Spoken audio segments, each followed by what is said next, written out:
তো দেখ এখানে 8টা 1200 বর্গ সেমি ক্ষেত্রফল বিশিষ্ট একটি আয়তাকার জমির দৈর্ঘ্য দিয়ে দিয়েছে 40 সেমি। তার কর্ণের ওপর অঙ্কিত বর্গক্ষেত্রের ক্ষেত্রফল হিসাব করে লিখি। আয়তক্ষেত্রের কর্ণের ওপর একটা বর্গক্ষেত্র আঁকতে হবে, তার ক্ষেত্রফল হিসাব করতে বলেছে। ঠিক আছে, একটা আয়তক্ষেত্রাকার জমি আছে, এটা 8টা হচ্ছে একটা আয়তক্ষেত্রাকার জমি। এরকম আয়তক্ষেত্রাকার জমির দৈর্ঘ্য বলে দিয়েছে 40 সেমি। দৈর্ঘ্য হচ্ছে বড় বড়টাকে দৈর্ঘ্য বলে, মানে এটা হচ্ছে দৈর্ঘ্য, এটা হচ্ছে 40 সেমি বলে দিয়েছে। ঠিক আছে, এটা 40 সেমি বলে দিয়েছে। এবার বলছে এর কর্ণের ওপর একটা আমাকে বড় ক্ষেত্র আঁকতে হবে। তো এই কর্ণ ধর আমি এটা এই কর্ণটা এঁকে নিলাম, দুটো কর্ণ থাকে নিশ্চয়ই জানিস, দুটো কর্ণ থাকে। এই কর্ণের ওপর বলছে যদি বড় ক্ষেত্র আঁকি তাহলে সেই বড় ক্ষেত্রের ক্ষেত্রফল কত হবে। এই কর্ণের ওপর আঁকতে হবে একটা বর্গক্ষেত্র। ঠিক আছে, কর্ণের ওপর আঁকতে হবে একটা বর্গক্ষেত্র। তো এটা কর্ণের ওপর আমি এঁকে নিলাম, এটা একটা বর্গক্ষেত্র। এই কর্ণের ওপর যে বর্গক্ষেত্রটা আঁকবো এর ক্ষেত্রফল কত হবে সেটা আমাকে বের করতে বলছে। ওই বর্গক্ষেত্রটার ক্ষেত্রফল কত হবে। ঠিক আছে, দেখ এখানে আয়তাকার জমির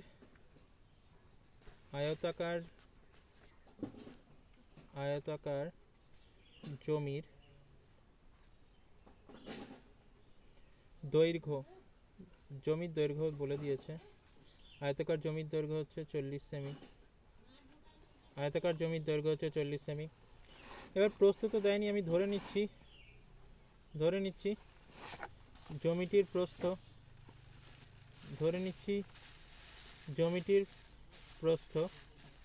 প্রস্থ ধরে নিচ্ছি কত, x সেমি, কারণ এখানে প্রস্থ দেয়নি, যেহেতু প্রস্থ x সেমি ধরে নিচ্ছি। তাহলে জমির ক্ষেত্রফল কত হবে, অতএব জমিটির ক্ষেত্রফল, আয়তাকার জমি, তাহলে ক্ষেত্রফলের সূত্র হচ্ছে দৈর্ঘ্য ইন্টু প্রস্থ হবে। তাহলে জমিটির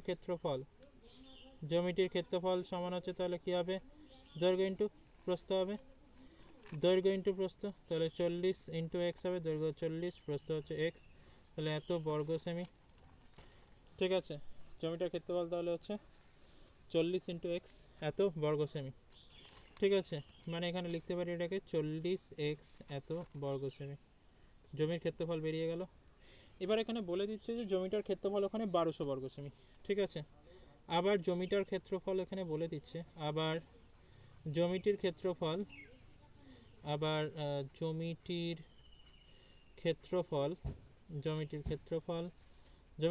এখানে কত বলেছে, জমিটার ক্ষেত্রফল হচ্ছে 1200 বর্গ সেমি বলে দিয়েছে। তাহলে এটা হচ্ছে এই আয়তক্ষেত্রাকার জমিটার ক্ষেত্রফল, এই আয়তক্ষেত্রাকার জমিটার ক্ষেত্রফল এটা, আবার এটাও হচ্ছে সেই আয়তক্ষেত্রাকার জমিটার ক্ষেত্রফল। তাহলে দুটো ক্ষেত্রফল কি হবে, সমান হবে। তাহলে দুটো তো একই জমির ক্ষেত্রফল, তাহলে দুটো সমান হবে। তাহলে কি লিখতে পারি, শর্তানুসারে তাহলে দুটো সমান। তো শর্তানুসারে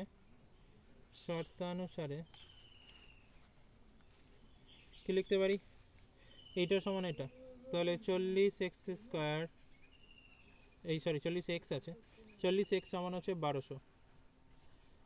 ঠিক আছে, বা মাঝখানে সমান থাকলে বাঁদিকে বা দিতে হয়, তাহলে এখানে x সমান বের করতে হবে।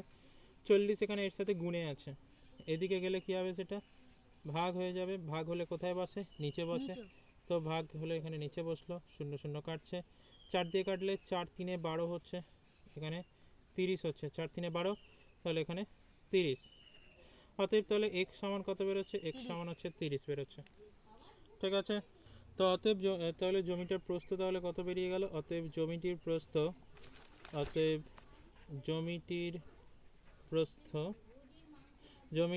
তাহলে কত হলো, জমিটির প্রস্থ তাহলে 30 সেমি, জমিটার প্রস্থ তাহলে 30 সেমি বেরিয়ে গেল। ঠিক আছে, জমিটার দৈর্ঘ্য তাহলে কত ছিল, জমিটার দৈর্ঘ্য ছিল এখানে 40 সেমি, প্রস্থ কত বেরিয়ে গেল, 30 সেমি। এবার আমাকে কর্ণের দৈর্ঘ্য বের করতে হবে।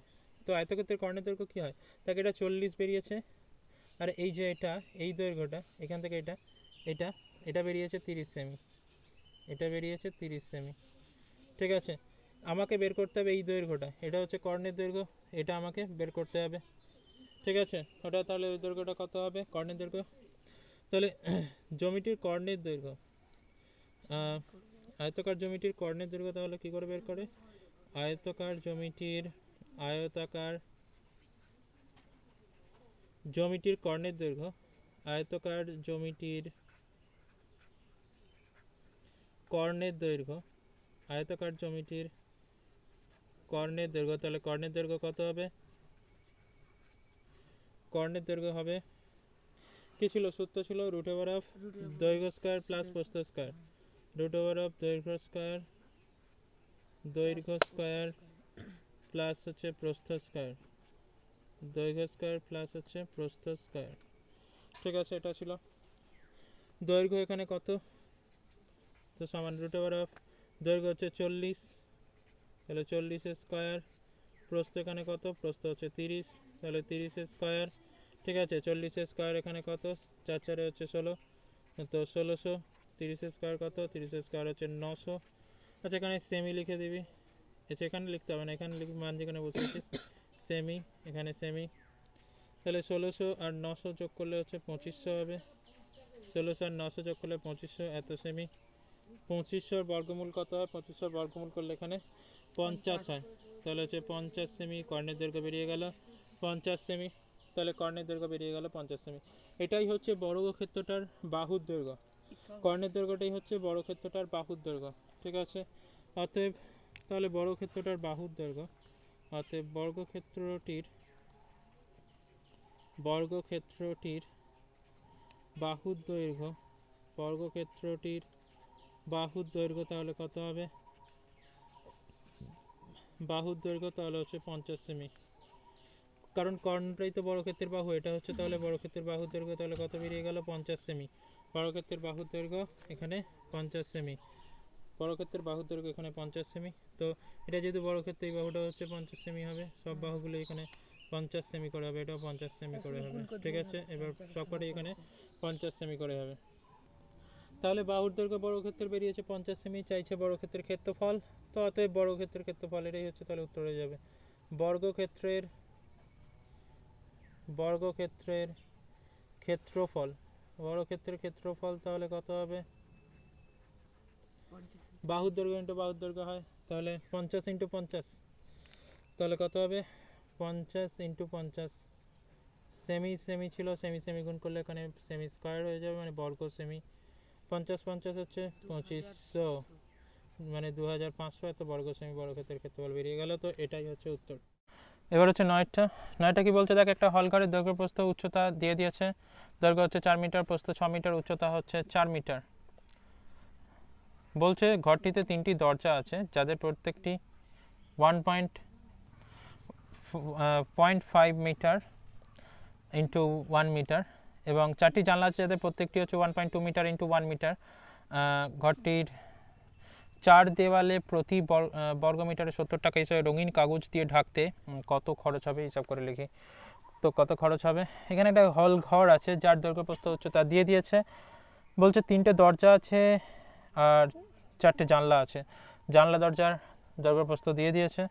বলছে তাহলে এবার ভেতরে 4 দেয়াল হচ্ছে রঙিন কাগজ দিয়ে ঢাকবে প্রতি বর্গমিটার 70 টাকা হিসেবে, তাহলে আমাকে কত খরচ হবে সেটা বের করতে হবে। আমাকে তার জন্য কী করতে হবে? প্রথমে 4 দেয়ালের ক্ষেত্রফল বের করতে হবে জানলা দরজা বাদে। জানলা দরজা নিশ্চয়ই রঙিন কাগজ দিয়ে ঢেকে দেবে না, দেয়ালটাই শুধু ঢাকবে, না জানলা দরজাও ঢেকে দেবে? জানলা দরজা ঢাকবে না। তাহলে জানলা দরজা যদি না ঢাকে, তাহলে 4 দেয়াল, জানলা দরজা বাদ দিয়ে আমাকে তাহলে 4 দেয়ালের ক্ষেত্রফল বের করতে হবে। তো এটা প্রথমে আমাকে করতে হবে, জানলা দরজা বাদ দিয়ে প্রথমে 4 দেয়ালের ক্ষেত্রফল বের করে নিতে হবে। তো এটা একটা হল ঘর আছে। তো হল ঘরটা এরকম দেখতে। আচ্ছা, আমি এঁকে নিচ্ছি হল ঘরটা প্রথমে।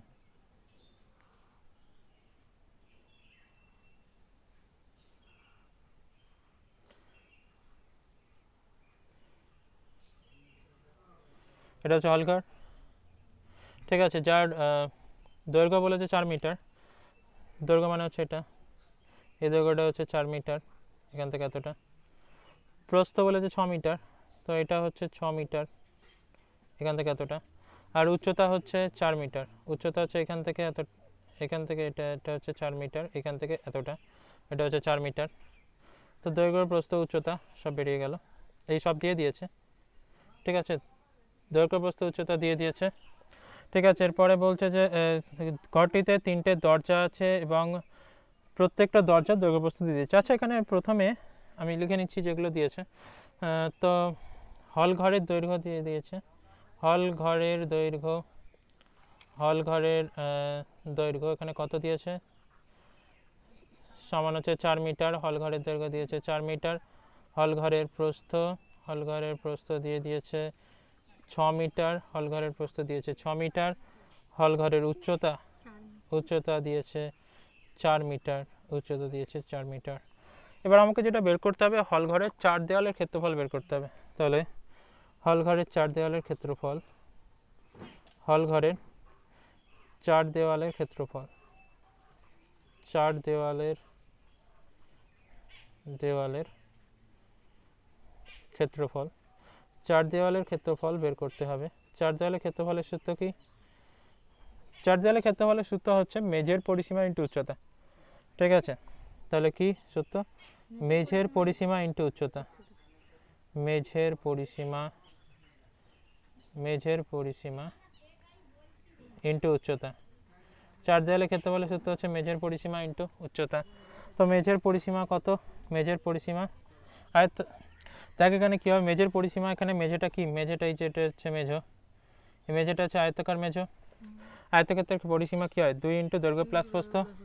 তো 2 ইন্টু দৈর্ঘ্য প্লাস প্রস্থ, দৈর্ঘ্য আমি শর্ট ফর্মে লিখছি, দৈর্ঘ্য প্লাস হচ্ছে প্রস্থ, দৈর্ঘ্য প্লাস প্রস্থ ইন্টু এখানে উচ্চতা, 2 ইন্টু দৈর্ঘ্য প্লাস প্রস্থ ইন্টু উচ্চতা।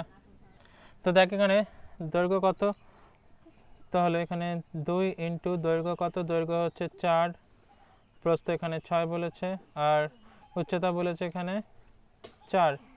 এত মেঝের পরিসীমা ইন্টু উচ্চতা, এখানে ক্ষেত্রফল যেহেতু বেরোচ্ছে তাহলে এখানে কি হবে? বর্গমিটার হয়ে যাবে, এখানে হয়ে যাবে বর্গমিটার। ঠিক আছে, তাহলে এখানে 2 ইন্টু 6 4 যোগ করলে কত হচ্ছে? 10 হচ্ছে, 10 ইন্টু 4 এত বর্গমিটার, 4 10 40, 40 দিয়ে হচ্ছে 80, 80 বর্গমিটার। এটা হচ্ছে 4 দেওয়ালের ক্ষেত্রফল। 4 দেওয়ালের ক্ষেত্রফল হচ্ছে তাহলে 80 বর্গমিটার।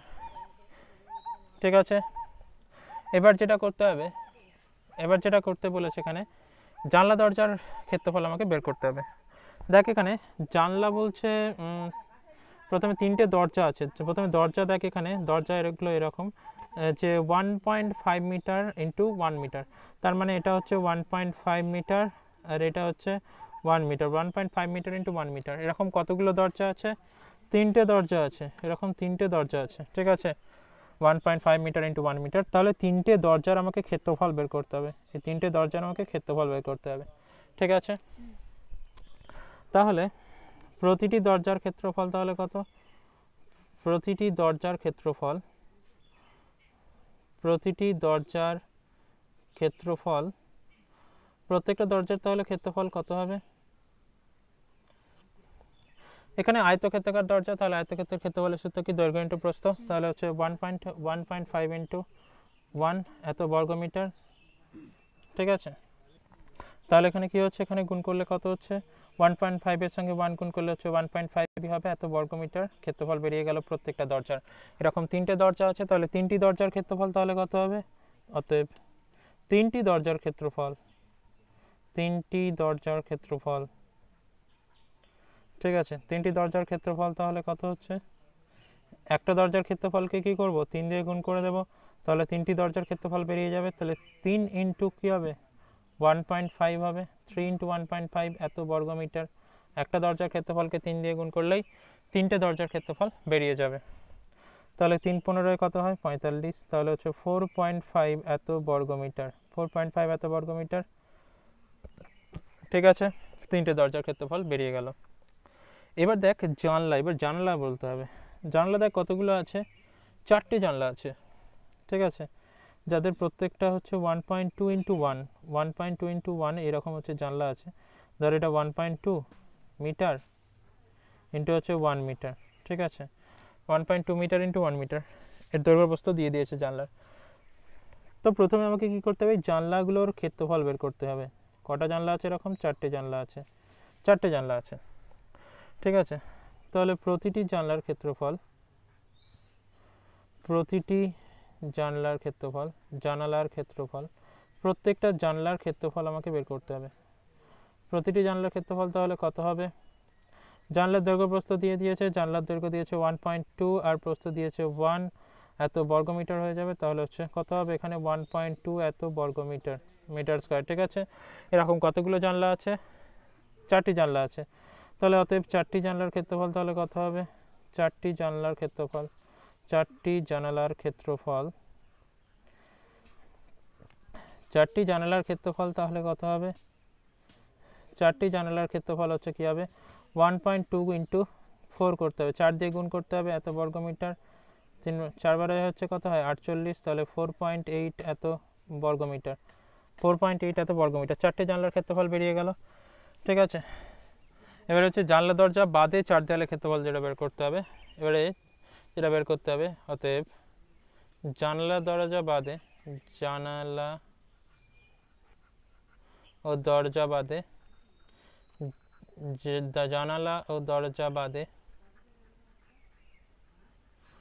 4 দেওয়ালের ক্ষেত্রফল, জানলা দরজা বাদ দিয়ে 4 দেওয়ালের ক্ষেত্রফল কত হবে সেটাই বের করতে হবে। 4 দেওয়ালের ক্ষেত্রফল, জানলা দরজা বাদে 4 দেওয়ালের ক্ষেত্রফল, 4 দেওয়ালের ক্ষেত্রফল তাহলে কত হবে? দেখ জানলা দরজার ক্ষেত্রফল কত ছিল, আচ্ছা এখানে নিচে সমান দিচ্ছি, এখানে দেখ জানলা দরজার ক্ষেত্রফল এখানে কত ছিল? জানলা দরজার ক্ষেত্রফল ছিল 80 বর্গমিটার, জানলা দরজার ক্ষেত্রফল ছিল 80 বর্গমিটার। ঠিক আছে, 80 বর্গমিটার। সেখান থেকে বাদ যাবে কি, এই সরি এটা 4 দেওয়ালের ক্ষেত্রফল ছিল 80 বর্গমিটার। এই যেখানে দেখ 4 দেওয়ালের ক্ষেত্রফল ছিল এখানে 80 বর্গমিটার। সেখান থেকে হচ্ছে এই যে 3টে দরজা আর 4টে জানলার ক্ষেত্রফল বাদ যাবে, তার মানে এটা থেকে এটা দুজনে বাদ যাবে, মানে 80 থেকে 4.5 আর 4.8 বাদ যাবে। ঠিক আছে, তো দেখ 80 থেকে বাদ যাবে তাহলে 4.5 এত মিটার স্কোয়ার মাইনাস আর হচ্ছে 4.8 এত মিটার স্কোয়ার, তো এগুলো হচ্ছে বাদ যাবে। তাহলে এটা যদি বিয়োগ করি তাহলে পেয়ে যাবো জানলা দরজা বাদে 4 দেওয়ালের ক্ষেত্রফল বেরিয়ে যাবে। তো দেখ এখানে কি করছি, 80, এখান থেকে যদি মাইনাস কমন নিয়ে নিই, মাইনাস কমন নিলে এখানে কত হচ্ছে 4.5 প্লাস হয়ে যাবে 4.8, 4.5 প্লাস 4.8, বাইরে বর্গমিটার লিখে দিচ্ছি, বাইরে বর্গমিটার। ঠিক আছে, তাহলে এখানে বিয়োগ করলে কত হচ্ছে এখানে, আচ্ছা এটা যোগ যদি করে নিই আগে, 8 5 13, 13 3 হাতে 1, 4 4 8 1 9, 9.3 হচ্ছে, 9.3 এত বর্গমিটার, 9.3 বর্গমিটার হলে তাহলে কত হচ্ছে 4 3 10, 10 0 হাতে 4 3 10 0 হাতে 1 9 10 0 70.7, তাহলে কত বেরোলো 70.7 এত বর্গমিটার। এটা কি বেরোলো, এটা হচ্ছে জানলা দরজা বাদে 4 দেওয়ালের ক্ষেত্রফল। এই জায়গাটা কি করবে, রঙিন কাগজ দিয়ে ঢাকবে। তাহলে রঙিন কাগজ দিয়ে ঢাকতে বলছে প্রতি বর্গমিটারে খরচ হবে 70 টাকা। আমাকে কত বর্গমিটার ঢাকতে হবে? 70.7 এত বর্গমিটার ঢাকতে হবে আমাকে। তো 1 বর্গমিটারে খরচ হচ্ছে 70 টাকা, তাহলে এত বর্গমিটারে খরচ কত সেটা আমাকে বের করতে হবে। অতএব ঘরটির 4 দেওয়াল, ঘরটির 4 দেওয়াল